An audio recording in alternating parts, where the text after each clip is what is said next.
1946. This is Wright Field, Dayton, Ohio. Primary source is a private who worked in records management. And in this case, we're going to divert just in this one case and one case only. This is page 59 from Clark McClellan's book, The Final Frontier, Space, The Final Frontier.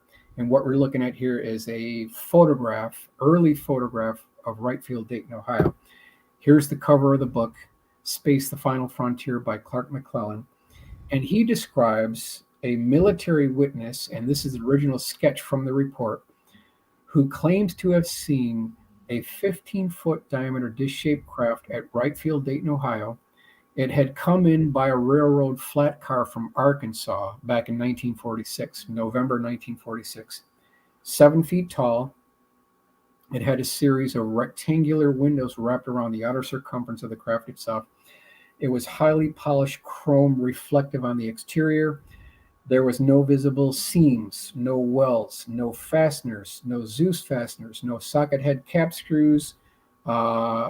It had no hex head bolts, no fasteners of any kind. Like this thing was done and built on the atomic level by stacking atoms on a 3D printer. That's what this thing looked like.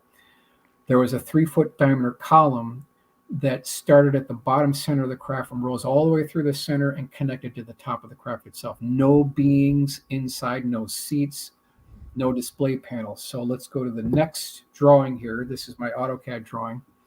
I've peeled back the skin on the upper right-hand corner. That gives you an idea what it looked like on the inside here. And again, no rivets, no welds, no seams, no hatches. If you look at the front view, there's a red dot, which is the attempted point of entry. And so what they were doing is they had teams of lab coat technicians who were desperately trying to breach the hull of this craft, and they were using a diamond tip drill bit on one of these transparent windows here, and they couldn't get in. That's the point of this here. So this was the first pass SolidWorks rendering that I put together, basically a preschool illustration very early on, just to get an idea what this thing may have looked like based on the original sketch. And then Joseph Wraith gets credit for this one. He did a really good full color rendering. Now this thing is coming into view. You can see that red dot is still on that front view.